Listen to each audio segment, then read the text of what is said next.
the skillful art of misdirection has been in play over this thing for a long time. Fred Shannon. I just put out a video and I commented on whether the Fitzgerald went aground or it didn't go aground, and you often hear it could not have gone aground because there are no marks on the stern. Okay, if that's what you believe, okay, but you have to add the fact that there's 200 feet in the middle that's missing, disintegrated, something we really can't investigate, and of course the bow's planted in the mud, so we don't know what's going on underneath the bow. But when someone tells me it didn't go aground because there's no marks on the stern, that's a head scratcher for me. You? First of all, the skillful art of misdirection has been in play over this thing for a long time. Fred Shannon said there's all kind of marks on the bottom of that upturned stern. Expedition 94.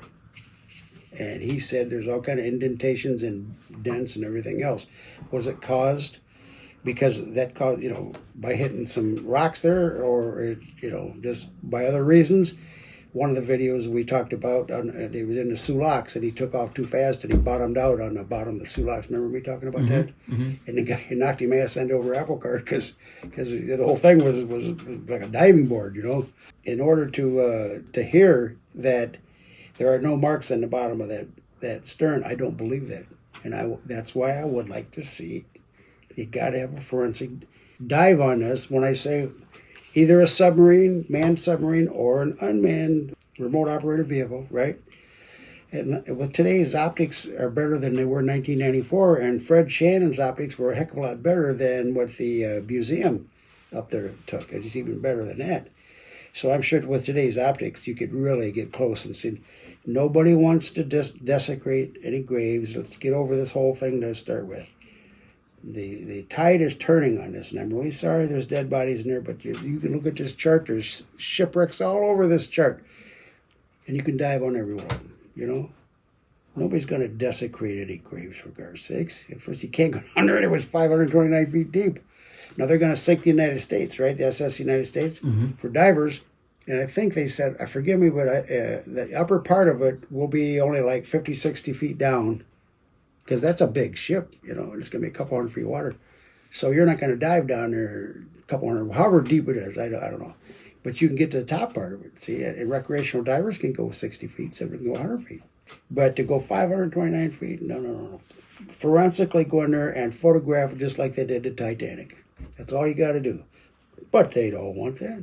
And it's not just because it's a grave site. This is a smoke screen. No disrespect against the family members. I am a family member. So, number one, when somebody says it couldn't have gone aground because there's no marks on the stern, well, Fred Shannon, diver who dove in 94, says, well, that's not true. Right. I talked to that man for 3 hours about this. And he says, absolutely. Just like he said, the bow's in American waters too. But they covered that up. They did not fit the narrative. And so they made him out to look like, And the biggest piece of this puzzle, though, number one, there may be markings on the stern. Number two, this is the biggest piece to me, we can't investigate the middle because 200 feet is gone, and we can't see what's going on underneath the bow. I mean, so how can you claim it didn't go aground when we have 2/3 of the boat we can't see on the bottom? It's gone is right. Where did it go? And if you were in heavy seas, 25, 30-foot seas, and you're in a fathom or a shoal and you're too shallow and you're in big seas, you're not just pitching and yawing. You could be, in the violence of the storm and the waves, thrust immediately to the bottom in shallow water and bounce right off and come back. I mean, you're not necessarily going to graze it, that show marks all down the hull. You might just be thrust down to the bottom, boom, poke a hole, and come right back up. And if they did go aground, to me, it makes logical sense that it would have been where 200 feet are missing, which created the weak spot. And don't forget that 200 feet is where they brought the third section in. Great Lakes Engineering Works made the bow, and they made the stern. Somebody else made that center section, and they floated it in, and they brought it in, and they welded it all up. And that is the piece that's missing. But hydrostatic pressure, you don't even have to actually hit something. You get in real shallow water, and it'll split open a seam real quick, some of the things I've got written in there from the report, people said that on a riveted ship, if you get steel to crack, when it gets to a rivet, it stops. But on a welded boat, that's why the keel was never worked right. I still say from this day, it's just, if I'm wrong, somebody prove me wrong. When they launched that boat, it wasn't welded right to start with in that keel, and they had nothing but keel problems from day one. Captain Mike Capser said he believed the keel was loose. I look at it as that it's vibrating so bad because, it was the prop was out of balance, like we talked about in one of the other episodes there. And it was doing one of these numbers, and after a while, your shaft seal, the bearings in there, are just start wearing on one side or another. And he could have been taking on water right there. And maybe that's why he had to check back from 99 RPM to 55 RPM. That's basically half speed. The mistake made was in betting that they're going to get in the lee of the Canadian shoreline, but then the wind changed directions and screwed them all up, Yeah, sure that did. was just, call that fate, call that whatever you want to call it. But that's the conversation that Dudley Paquette heard, was that in all his years, I never heard McShort say, I'm checking back. He never heard it once. But boy, I've never seen this ship move like this. It could have been taken on water then. But they obviously had their hands full of what was going on. And I tell you what, you can bet right now, the net engine room, they had all hands on deck in that engine room. They did? Well, I would say they would. You ain't gonna. You don't know if somebody's got to keep the pumps going, and somebody's watching the king gauges down there. I can see them plain as day on the lower deck of the engine room there. Glass tubes, and you could see where the water was in each one. They knew right now that ballast, and we're pumping. They got 7,000 gallon pumps, and it ain't coming down. He either split open but he never said a word to anybody until he's right by Caribou Shoal, and that's when he called it in. So all these big giant lake freighters, they're going to do X amount of bending and twisting. As I understand it, they're designed to bend and twist so they don't break. But Captain Mike Capser said nothing twisted or bended quite like the Fitzgerald. None of us had seen anything like that. Can you imagine his boy, and then the Bob just does this, one of these numbers? Well, slow it down, bring it back. Exactly. How do you steer that when the mass of the ship is pointing one way and the bow is trying to go the other way? Well, years ago, you may have known somebody that owned a Corvair. I can think of my brother Tom owned a Corvair when he was in college. Was that a rear engine car? Yeah, and that was the trouble. People be driving the front end was so light, they'd wreck the thing. See? Yeah. After a few years, they just wheels would come stop off making the it. It was a ground. bad design. It was a nice little car, but at certain speeds and certain conditions, well, there's been airplanes like that, new designs that didn't work out. The Fitz was a new design. And they built the doggone Arthur B. Homer right after that. What was Fitz was Hall 101 or 301, and Homer I think is 303. I think, if I remember correctly. They're pretty close. Real close. Either way, and We they won't both hold had you the to same fire. freaking problems here.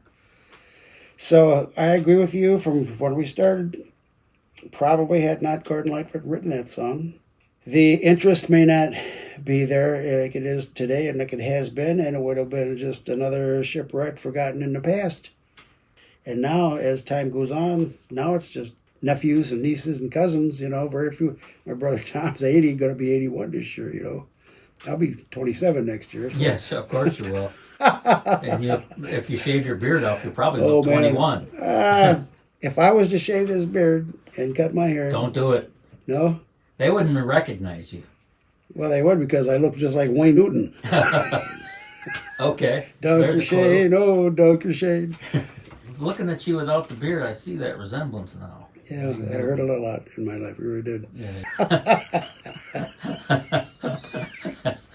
Anyway, all we can do is keep doing what we're doing and stay the course here. I think you're doing great. And the numbers, the only thing I can figure, Christine watches, my wife watches every night. She'll watch these camping shows over South Korean girls. And they go camping in the snow, and she's putting a tent up and all this. And it lasts about half hour, 40 minutes.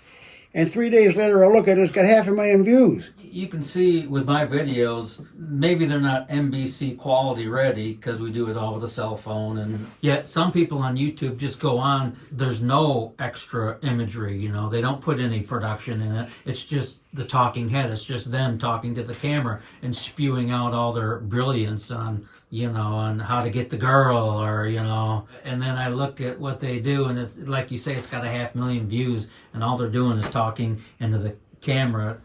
I can put all kinds of work into it, and I'm only going to get so much out of it, but it does blow my mind on the views that some people get and some people don't. I'm only going to be so big. I'm not going to make a living doing this. It's really more of a hobby. Some people go over 100,000 subscribers in 2 months. I've been at this for 5 years. I don't see myself getting to 100,000. Folks, do me a favor.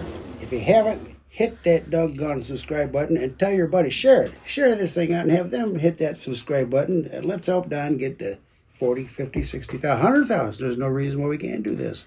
Are you shifting into auto racing for the rest of the summer, or would you still do some? I don't know. Fitz? I mean, I love the Great Lakes maritime industry so much, and I have done more on it this year than any other year. Well, you got more sea stories to tell. I've got more sea stories. People love to hear this stuff. I suggest we do it. I don't want to get too sea story on them, so they start rolling their eyes or whatever. Oh, I don't think they do that. I'm going to spend some time in Iowa this summer, chasing some stories and such.